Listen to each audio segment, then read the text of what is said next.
Om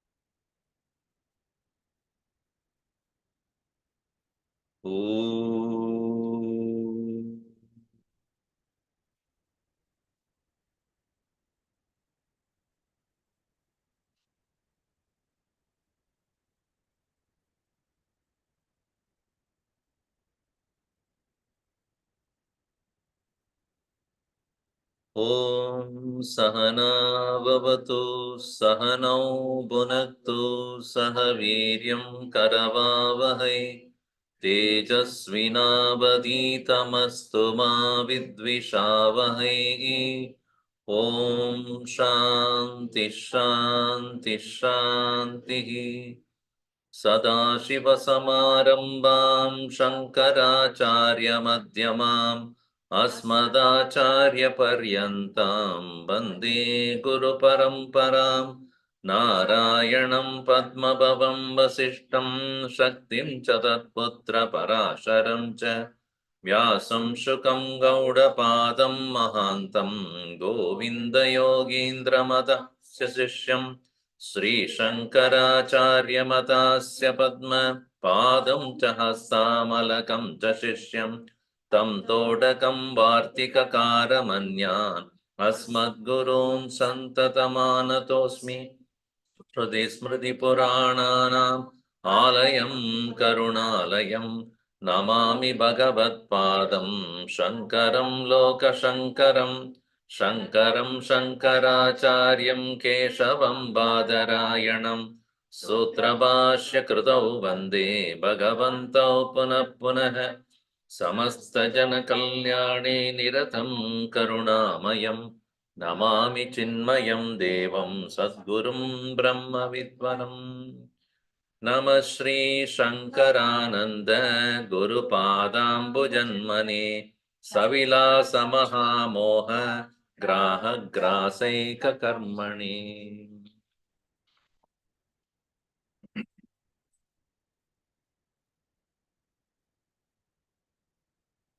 Various schools of philosophies have their idea or notion about Atman, the self, and we have been seeing in the last few verses about Jaina Mata.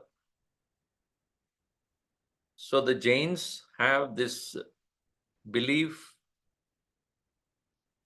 that the Atman is of the size of the body.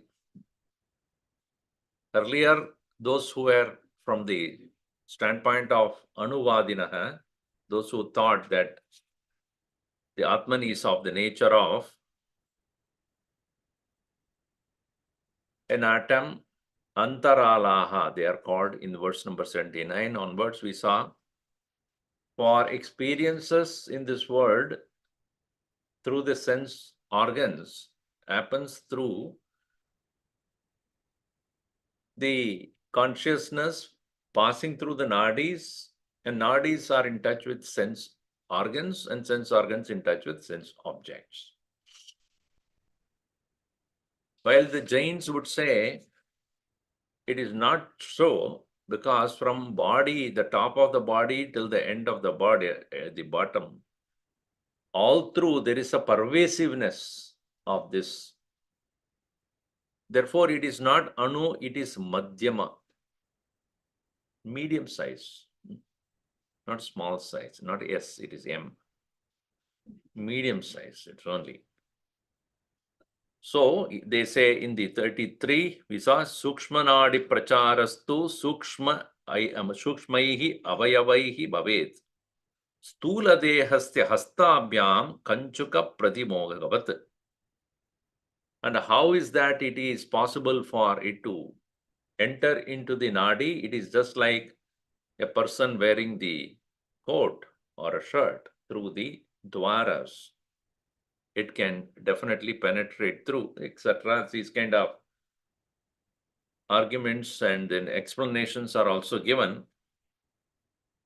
The next question is, if it is of the size of the human body or whichever body it is presently has, when the body is no more, how does it transfer itself to the next body which is not the same as this one? It can be small, it can be big. Let us say I become an elephant next birth because I'm so fond of elephants. So what would be my size then? Will be size of a human, the body before I had, or the size which I have right now? Or let us say I become an ant, then? So that question is raised, even though it is funny, but these are the questions to be answered. So all various schools of philosophy is taken into account. We have done Bodhika, Vaisheshikas, Nayayikas, Antaralas, Jaina here. So in the verse number 84, Nyunadika Sharireshu Praveshopi Gamagamaih Atmamshanam Bhavetena Madhyamatvam Vinischitam Nyunadika Sharireshu Praveshopi Gamagamaih Atmamshanam Bhavetena Madhyamatvam Vinischitam. Nyuna, small, little. Adhika, big. Sharireshu, in those bodies, Gama agamaihi praveshaha api. Praveshaha, entry. So whether it is a bigger body in which it has to enter, or it is the smaller one,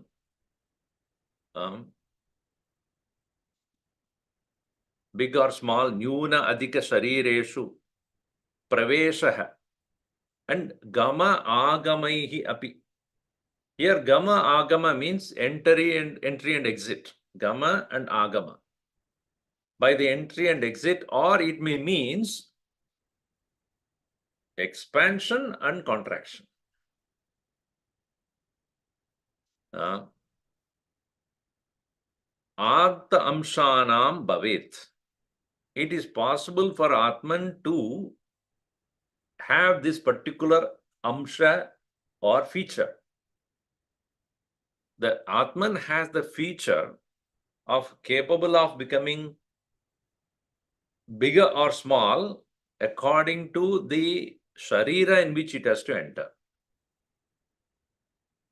It is not just anu, which means it cannot become bigger. It is not big, that cannot become smaller. So it is capable of expanding or contracting, small or big, according to the sharira in which it has to do pravesha. So therefore, it is called madhyamatvam vinischitam. Therefore, it is madhyama akara. It is of the nature of a medium size. Medium size means so they cannot say exact measure what is a medium size. Medium size means it can capable of expanding, capable of contracting. So whatever be the size you can think of. So the entry and into a body or exit of the body, it is capable of doing, and so it can take any dimensions that it wants. So that is why it is called Atma amshanam gama gamaihi bhavet. Tena, due to this madhyamatvam. Therefore, it is having a size which is not small, not big, not all-pervasive existence, not that it is such an atomic presence there only. So this way, the answer is given. for by the Jains to the question of how can it enter into another body. So if it is determined middle size, how will it pervade big or small bodies? Atman, according to them, being with the parts, can adjust itself. This is the answer. You want something? Yeah. So now the question is, if it is of a particular size, whichever be the size, small or big or whatever be the, when the moment you say it has akara, rupam, whichever be the rupam it has, because presently they are not talking about the Atman being all pervasive presence. That is the standpoint of Vedanta.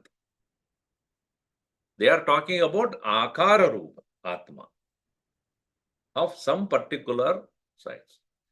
Anything that has a particular size, which is known as amsha, by the very logic of that is anything that has come to have an amsha is subject to nasha. This is a logic. Samshaha nasham gacchati. Sa amshaha, anything that has amsha is subject to destruction. So if you consider it has a particular form, then the next one who argues would say it is subject to destruction, whether it is anu or madhyama, any form you take. So here in the next verse, verse number 85, Samshasya gadavannashaha bhavatyeva yata tata sati kritanasha kritabhyagama. Okay, actually it has to be kritanasha kritabhyaga mayoko dvarako bhavet samshasya gadavannashah bhavatyeva tata sati kritanasha kritabhyagama agamayoko varako bhavet. Since because we are splitting, it cannot, because the compound is like that, you cannot really split it there. Gatavat nashaha bhavet. Gataha, pot, has got a form. Gatavat, like that of a pot. Okay, pot is there. Gatavat, like any pot or any other object which has a form, because of it having amsha, samshaha gataha. Samshasya gatasya nashaha sambhaveteva. Sambhavati eva. So, samshasya gatavat nashaha bhavati eva. Eva, it happens for sure. Tata sati. Tata meaning in that case, sati. So, in that case, if you think that Atman is, even if you say madhyama akar, meaning it has amsha, it has a form, it has a limitation, which is more to say that Atman is subject to destruction. The logic goes, samshaha nashaha bhavati.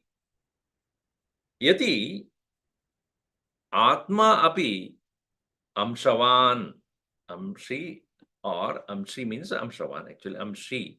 Amshaha, a form, a part, avayava. Amshi means one who has that. Dehi means one who has deha is called dehi. So dehin shabda, amshin become amshi, malin become mali, and feminine become malini, hema malini, hema malin become mahima mali, onamali. So hamshi here is Atman amshi chet. Atman is one which has part. Then tadabi nasham gachet. Okay. So what? Atma dies. There are major problem here then. According to karma theory of karma,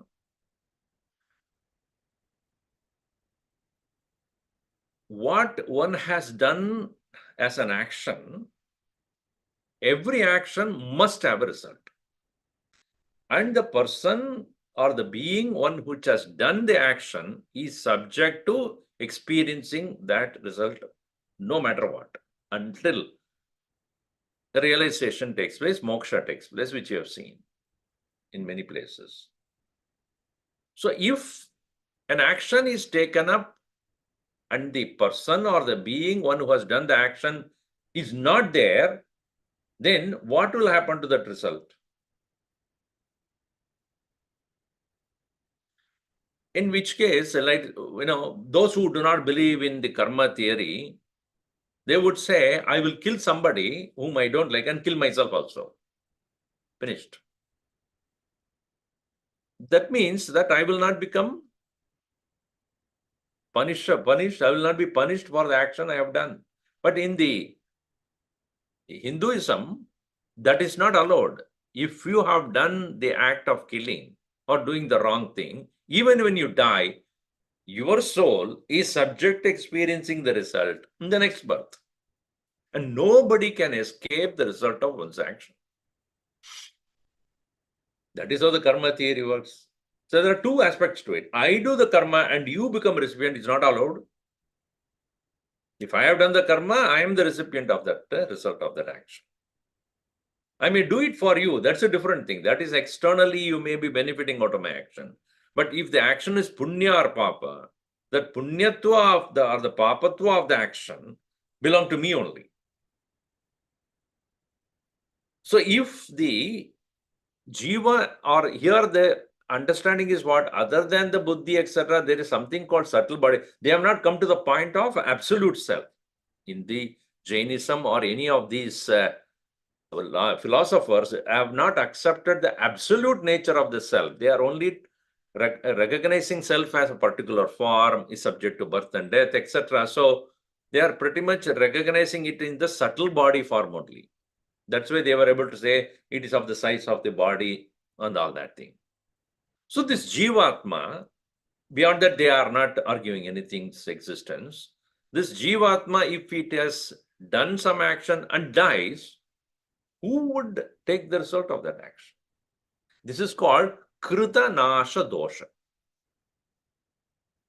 A defect in the thinking wherein the Kritam api nasham gacchati. Meaning, Kritasya karma phalam, karmanaha phalam api nasham gacchati. What's wrong in that? Then nobody will do anything. See, if action is done and the result is unsure, uncertain, then why should I do it then? Why would anybody do it?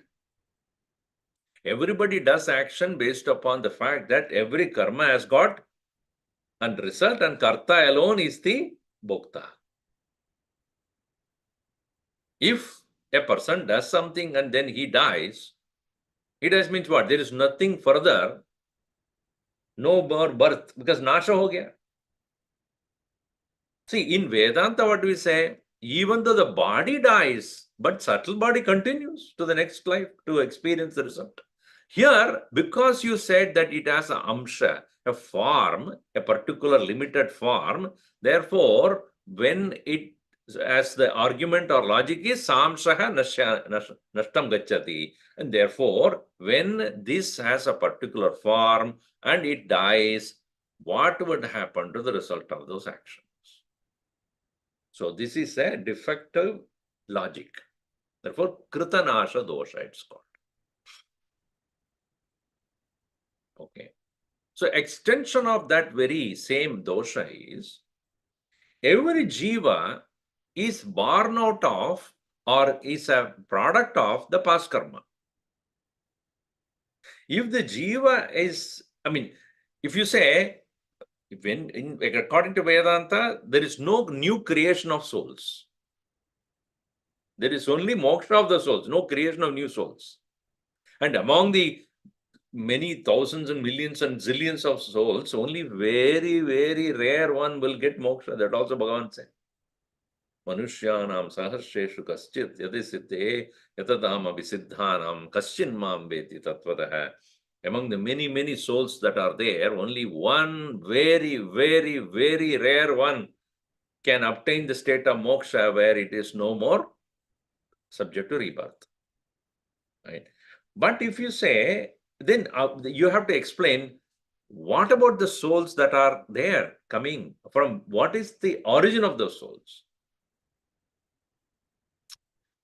If the karma is not the cause of the soul, that means creation of the souls which no reasoning, no prior cause becomes the next problem called akrita abhyagamaha. Akrita, uncreated, uncaused, agamaha, creation, appearance, emergence of the souls. Or, see, souls are essentially, we should understand, are here to experience the karma. So each one of us are here for us to experience the karmas of the past, and we create new karmas, and then those results will come in the following birth, etc. This is how the karma theory works. If you say a soul has born with no karma on the back, what would he experience?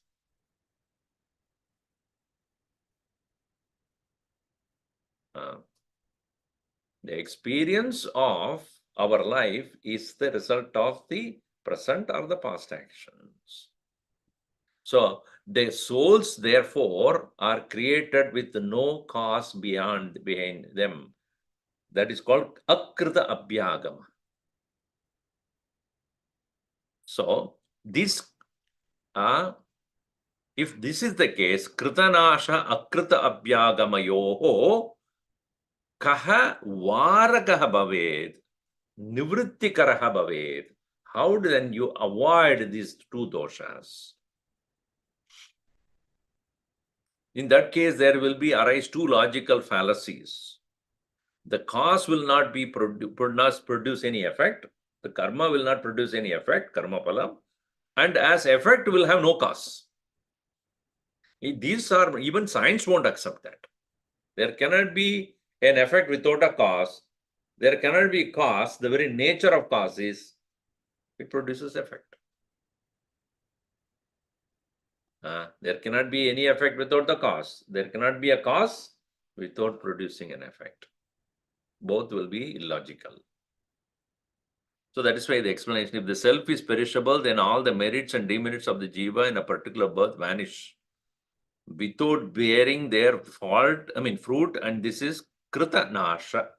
Similarly, the particular predicament in which the jiva is placed in a particular birth cannot be attributed to actions of a former birth, but must be treated as purely accidental.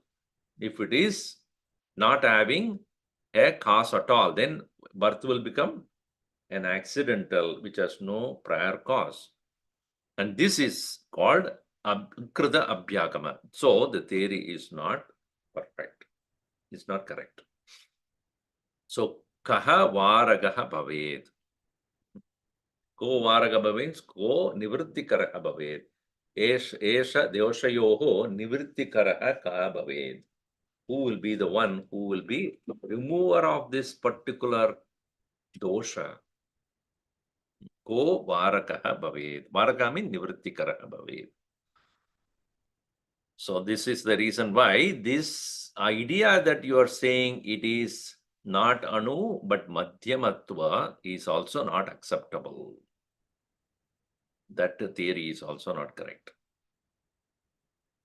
What is your conclusion here? So Vedantin would say, Vedantin or the one who is going to argue against the Jains would say, it is neither anu nor madhyama. So the next new person has come. It's called person who believes in, we'll see what it is. Tasmadatma mahaneva नैवानुर्नापि मध्यमः आकाशवत् सर्वगतः निरंशश्रुतिसम्मतः तस्मादात्मा महानेव नैवानुर्नापि मध्यमः आकाशवत् सर्वगतः निरंशश्रुतिसम्मतः तस्मात् therefore Atma Mahan. Mahan means all pervading. Big. Eva. Na eva anuhu, not it is atom like. Na madhyamaha, not it is a medium size. XXXXXXXXL, if you want to call. Akashavat, like that of the space, sarvagataha, all pervading.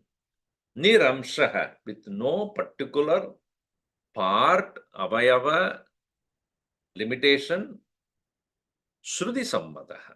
It is also not my opinion, as always. Logic is provided in the previous verse, Etu. Then now here he puts a Shruti. Mundaka Shruti also says that Ettadadreshyam Agrahyam Avarnam Achakshusotram Tatapani Padam Nityam Vibham Sarvagatam Susukshmam Yadbhutayonim Paripashyanti Dhiraha. Ettadadreshyam, not seen, not possible to see. Agrahyam, not graspable.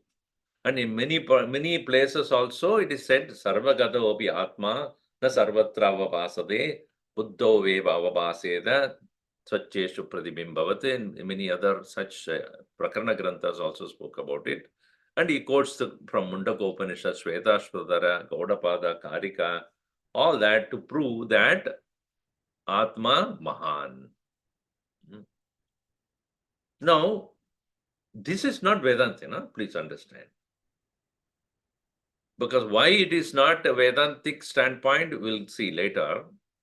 So, this way, Anutvam of the Atma is also disregarded. Madhyatvam of the Atma is also disregarded. Vijnanamaya koshahana Atma, Manomaya koshahana Atma, Pranamaya koshahana Atma, Indriyamaya Atma, Sthula Shariramaya Atmani. So, Annamaya Atma, so are all one by one negated. Na iti shunyam, na kshanikam. Now, coming to a point, so what is this standpoint, or who is this person, or who are the philosophers who come to conclude that Atma is Mahan, Sarvavyapi? Now, only point here we have to understand is they are equaling or equating Atman like that of Akasha. Akashavat. That word to be underlined. Meaning, it is like an element closer to resembling space. Because space is the only one which we come to conclude as a perceptual reality which is all-pervading. That is, in other words, it is also a dravyam. Dravyam means a matter. Even though most subtle matter it is, Akasha is a dravyam, is an element. But the most subtle element in the sense that it is Sarvavyapi. And in that Sarvavyapi Akashe eva, Sarvavyapaka Vayuhu api. So Vayu, the air, is not located in a particular place, isn't it? Vayu is Analaha. No, Anilaha. Anala means fire. Anila means Anilam. Nilam na vidyate. Iti Anilaha. That which does not have a particular Nilam, place. So, therefore, Vayuhu Anilaha. Why it is Anilaha? Because it doesn't stay in one place. Then where does it stay? Akashe. So Vayu, even though imperceptible, we know it is there. we are able to breathe, but you cannot locate it somewhere. So where is it? Akasha. So Akasha has to be accepted. Because Vayu must have a place to move around, no? And that Vayu also has, Vayu Mandalam also has got a certain limit there. But Akasha includes that Vayu Mandalam. So Akasha must be subtler than Vayu. And Vayu being all-pervading. Akasha has to be all-pervading. So Akashavat, so if we can say, because the earlier argument has proved that if it having a particular amsha conditioning part, then it obviously subject to nasha, and then the problem of krita nasha and akrita abhyagama nasha, these doshas will come. To avoid this, therefore, they come to a new theory of akashavat sarvavyapi atma tadabi akashavat atma api dravyam.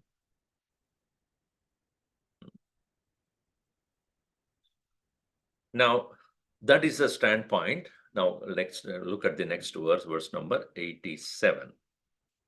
Ityuktva tadvisheshetu bahudha kalaham yayuhu achitrupo chitrupaha chitachitrupa ityapi ityuktva tadvisheshetu bahudha kalaham yayuhu achitrupo chitrupaha chitachitrupa ityapi. Now the point is, Atman is Chetanam va Jadam va.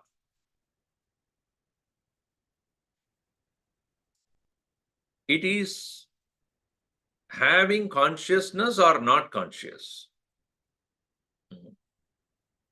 So this is the next question. It has to be a conscious thing because we do experience in ourselves that the awareness of ourselves is there. I am conscious of myself. So any Chaitana Tattva must have Chaitanyam in it. So we have to account for consciousness. So here, this argument comes, this Akashavat Sarvavyapi Atma Chitva Achitva iti Bahuta Kalaham Yayu. There are many, Kalaha means here deliberations, argumentations are taking place with respect to whether it is conscious or unconscious, whether it is Jadam or Chetanam. See, now let me clarify that Dravyam does not mean mere inertness, okay? Dravyam also can have Chetana as it's one of its constituents.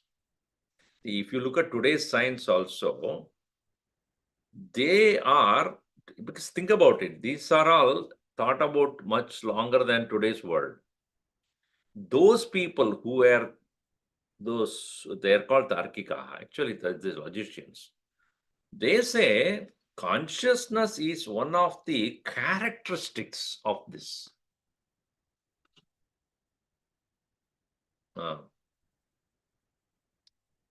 Consciousness is a characteristic. That is all even the science today believes in. Because consciousness, otherwise they had to prove the origin of consciousness as something.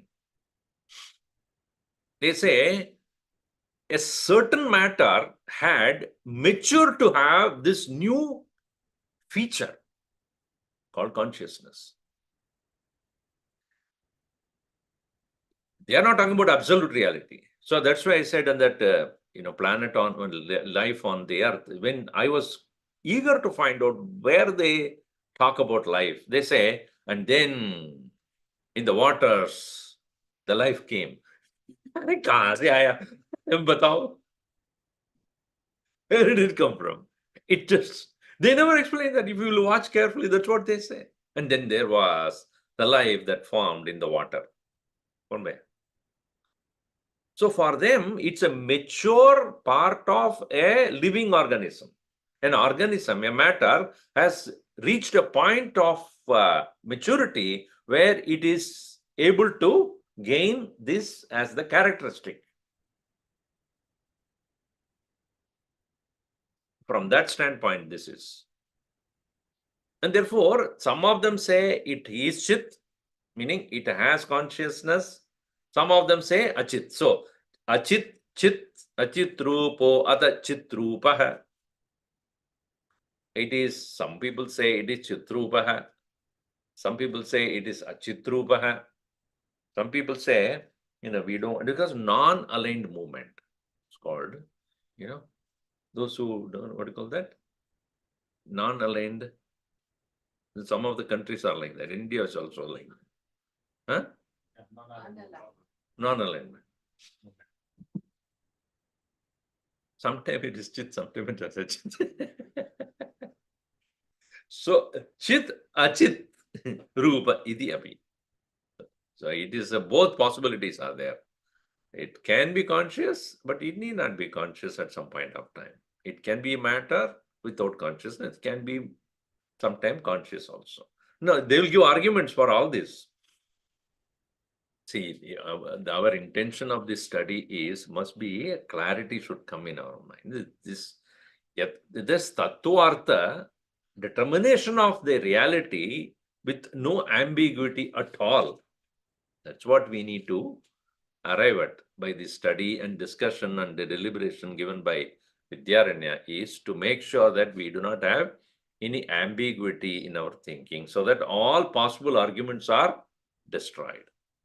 So here there is a school of thought which attributes consciousness to the particular, dravya, Atman, as a feature, consciousness as a feature, as a character. And this is a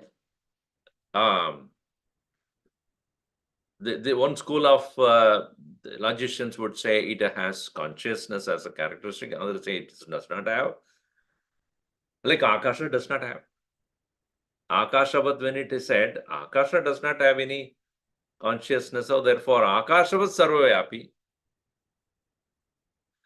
When somebody say no, it is having consciousness as its feature. Some people say sometimes, sometimes not. So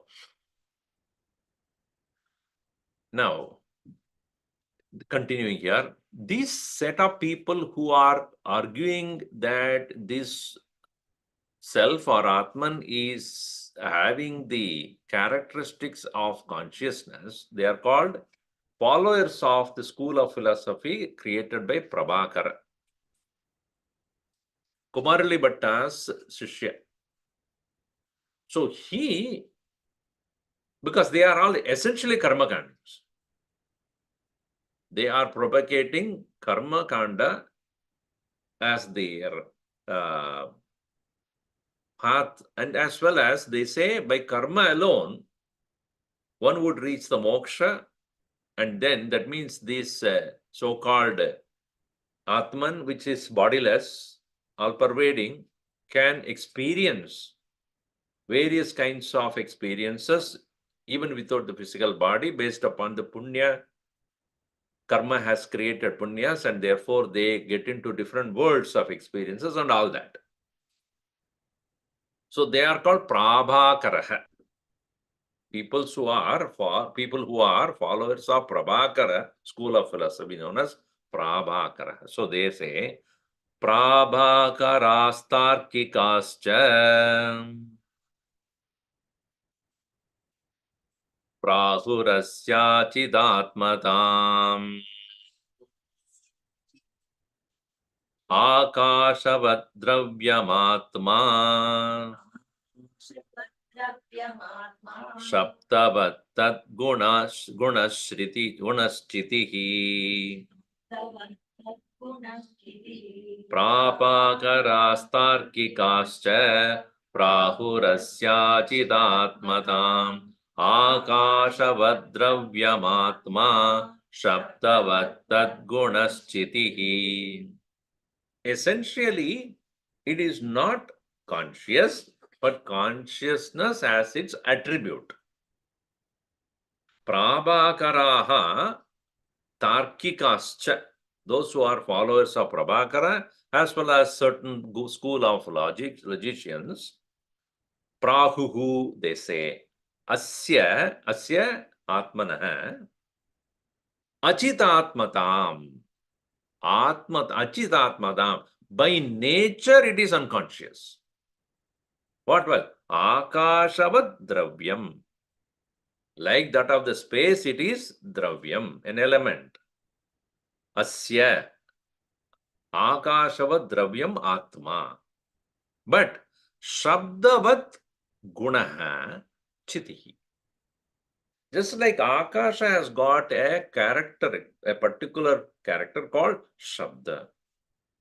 We have seen that in each of the element there is one particular character of its own, and it's a borrowed character also. Attribute, so to say. So, like Akasha has Shabda, Vayu has Shabda and Sparsha, and fire has got Shabda, Sparsha and Rupam. And water has got Shabda, Sparsha, Rupa and Rasam. And earth has got Shabda, Rupa, Rasa and Gandham. So, that way, Akasha has got the attribute of sound, and all others having in gradation borrowed from the others also. That which is subtler than Akasha has got one characteristic called Chetanatvam. A consciousness as a guna attribute. So, Akashavat Dravyam Atma, it is also an element, Dravyam, Shabdavat, just Akashe Shabdavat, Chitihi Tad Gunaha. Chitihi, consciousness, is its guna. And when you say guna, what it means is, and that is the reason why the attribute of the guna, sometimes there, sometimes not there. That also will be out. When it is there, when it is not there also. You see, guna can be there, but sometimes it need not be there also. So when does it manifest and does not manifest? That is a discussion that will start now. And so here, in the 88, the Prabhakara's descendants or the disciples or the followers, also the logicians, prove this to be that way. Now, why it is that they are able to say such things is because you have to accept the Shruti completely and not partially. You have to accept the entirety of the Shruti to come to conclude the real nature of Atman. That requires not only correct understanding of what the Shruti says, but also demands for Chitta Shuddhi, which gives Shastre Shraddha. If the Shastra Shraddha is not there, that can happen only when there is Chitta Shuddhi. Obviously, you take what is convenient to you. What is convenient you take, other things you leave it. Because only in Chitta Shuddhi, when it's there, Vichara will take place. Contemplation cannot be in an impure mind. And Shastra Vakyas are all Apta Vakyas. People who have realized have only discussed this matter. And in those people who are men of realization, when they say something, you have to have Shraddha in them. So that's why Bhagavan Shankaracharya says, Shastreshu Guru Vakyeshu Satya Buddhi Avadarana Shraddha. What is Shraddha? That taking the words of the Guru and the teacher and the scriptures as Satyam. And Satyam, if you have to take it, even though it is not your own conclusion or your own experience, Satyam iti buddhi kasya bhavet. Yasya yasmin shraddha asti. Shraddha kutah bhaved? Chitta shuddhya eva. Chitta shuddhi kada kutah bhaved?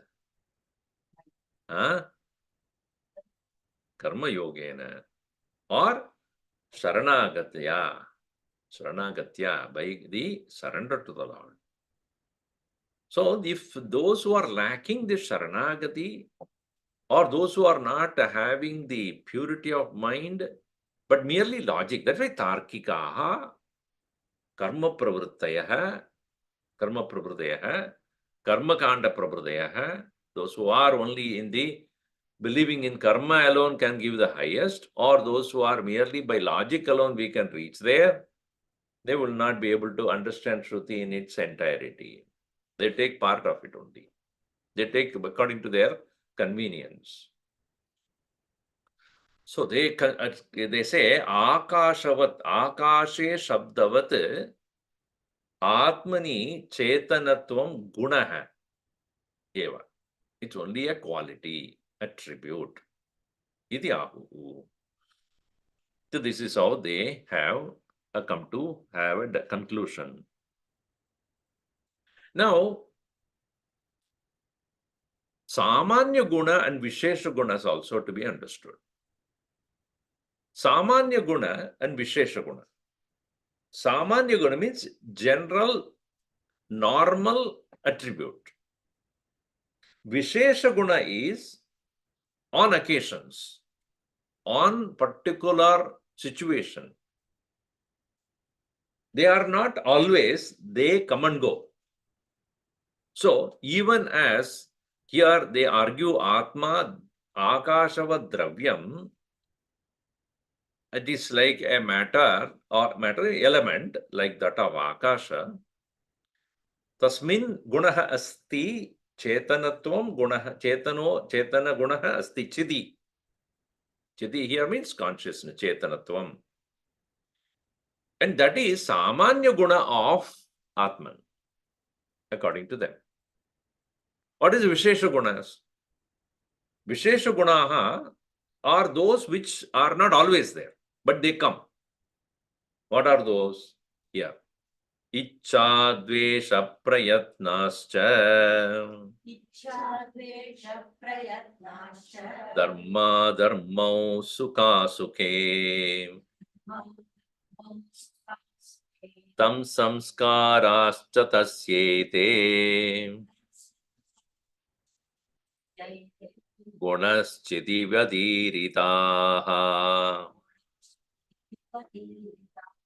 Ichcha dvesha prayatnascha dharma dharmau sukha sukhe satsamkarascha vastasyete gunaschiti vadiritaha. Iti iritaha. This the way they explain or state. Iti iritaha. They who prabhakaraha tarkikascha. What do they say? It, in addition to the samanya guna of chetanatvam,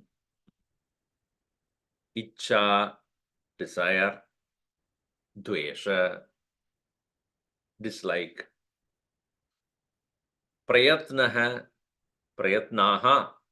efforts, dharma, following dharma, adharma, following adharma, sukha, joy, asukha, unhappiness, samskaraha, all the various impressions, vasana, etc.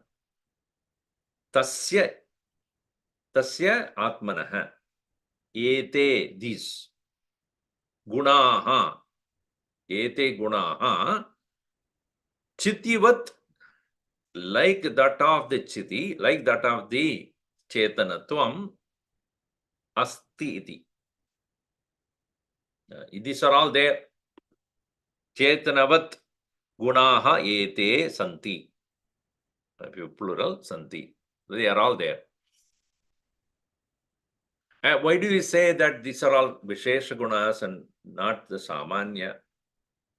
Because when the Icha is there, Dvesha is not there at the same time, or for the same thing, right? If I say, I like it. Do you like it? No, actually, I dislike it. You cannot have it at the same time. So these qualities are there not at the simultaneous time. So what are Visheshas? Visheshas are those who are there, not always. Special attributes. Yes, special does not mean having some superiority here. Special because they are subject to appearance and disappearance. They are called attributes, adjectives, what do you say? Or attributes not permanent. They are temporary. Similarly, dharma, then adharma. Sukha and asukha. These are all, they are there sometimes, they are not there sometimes. Therefore, they are called Vishesha Gunaha. So, Samanya Gunaha is Chaitanyatvam, Chetanatvam. Vishesha Gunas are those who are temporary, relative, Vyavahara Janitam, Vyavahara Janitaha Gunaha, according to the transaction that takes place. So now, when do they come and when do they disappear? That also to be understood. When do they actually are experienced by the Atman, and when are they not experienced by Atman? Atmano manasa yoge swadrishtavashato gunaha jayante praliyante sushupte drishta samshayat Atmano manasa yoge swadrishtavashato gunaha jayante praliyante sushupte drishta samshayat. कब होता है ये विशेष गुण? When do they actually happen to be experienced by us? What? Icha, dvesha, prayatnaha, dharma, adharma, sukha, asukha, samskaraha. When do we experience? When do we experience the likes, dislikes, dharma, righteous thing, unrighteous thing, efforts, lack of efforts is understood there. And similarly, joy, sorrow, and all the expressions of samskaras. Atmanaha manasa yoge. See, in Vedanta, the distinction has to be brought in very clearly. Ete na atmanaha gunaha. According to Vedanta, these are all not atmanaha gunaha. They manasaha eva. They belong to mind only. See, they attribute, this is Atman's qualities when it is coming in contact with the mind experienced. Whereas Vedanta says they are not Atman's qualities, they are mind's qualities. When mind comes in contact with Atman experienced. See the shift. Manasaha ete gunaha. And Atma yogat sambhavanti. They say Atmanaha gunaha ete manasi yoge, manasaha yoga, manasa yoge. And how, again, the reason is when Atman comes in contact with the mind, these latent Vishesha guna of the Atman are come to be experienced by the individual. But if that is the case, now you see, you have to, if Atman is all pervasive and its quality is Vishesha gunas are there along with Chetanatvam, then all of us should experience the same way. All of them should have the experience of the same qualities of Atman. Icha, Dvesha, etc. At the same time, whenever come in contact with the mind. Is it not true? Your mind, his mind, everybody's mind. If mind does not have those qualities, let us take, because according to the mind does not have those qualities. Atman has those qualities, right? So mind is a part of a being. So when Atman comes in back contact with the mind, those qualities of the Atman will be experienced. If that is the case, all of us should experience the same way. Because it's a quality of the Atman, not mind. You understand this point? What Vedanta says, mind has the qualities, individual minds have the qualities, subtle body, and when it comes to contact with the Atman, I having these qualities in my mind come to experience those, and you may not have that particular desire, you may not experience that, and she may not may experience something else according to her mind, because it's a mind's quality. But here he says it's Atman's quality, and Atman being all pervasive, whenever it comes in contact with the mind, all of us should experience the same thing. See, if fire's nature is hot, it's fire's nature, not my hands. Correct? You understand the example? Fire's nature is hot. My hand's nature is not. So when I touch the fire, I experience heat. And you also experience the same thing. Because it is the nature of the fire. Whoever comes in contact will have the same experience. Similarly, if Atman's nature is Itvacha, Dvesha, etc., every mind should experience the same thing. At the same time, whenever they come in contact. Now, for which they have to bring a new element to it. When do the mind come in contact, or when do the Atman and mind come in contact with each other? And what particular experience of Ichar, Dvesha, and Sukha and Asukha will be experienced? Decided by what? Adrishtavasha. They bring in karma. Meaning, according to the punya and papa, based upon that is adrishta. Adrishta means unseen, unknown. This unknown factor makes the individual mind to come in contact with particular quality of that Atman.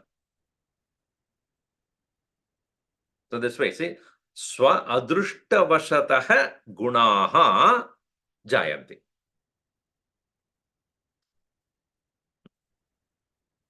Swa adrushta. So according to one's own karma, which is subject to producing punya anubhava or papa anubhava. Adruštavashatah gunaha jayante. Atah sushupte praliyante. In sushupti avastha, the connection between Atman and mind departs. Why? Because there is a sushupti. What happens there? Adrushta samkshayat. Because there is the effect of papa and punya cannot work in the mind which has withdrawn from the Atman. When the mind is in touch with the Atman, based upon the past karmas, particular quality of the Atman is experienced. When that detachment from the Atman takes place by the mind, due to the absence of the effect of punya and papa, adrishta samshayat sushupte praliyante. Adrishtavashat jagradavastayam swapnavastayam cha gunaha jayante. So this is their argument about why individual experiences are taking place. Individual experiences are taking place based upon adrishtavashat. Uh, when the self and mind are dissociated, no karma can have effect. According to them, Atman and the mind combine together due to the effects of the previous actions, and the combination produce the different properties. When the past karma ceases to operate as cause, the jiva goes to sleep, and the properties to become latent. Wonderful. These are, see, one thing is about this, we have to accept these are, they also thought about it. And they are not just arguing for the sake of arguing. Because obviously they have to answer the questions, how did it happen? How does individual experience happen? And what is the basis of individual experience? Om Sarve Bhavantu Sukhinah Sarve Santu Niramayaha Sarve Bhadrani Pashyantu Ma Kaschid Dukkha Bhat Bhavet. Om Shanti Shanti Shanti. Harihi Om Shri Gurubhyo Namaha.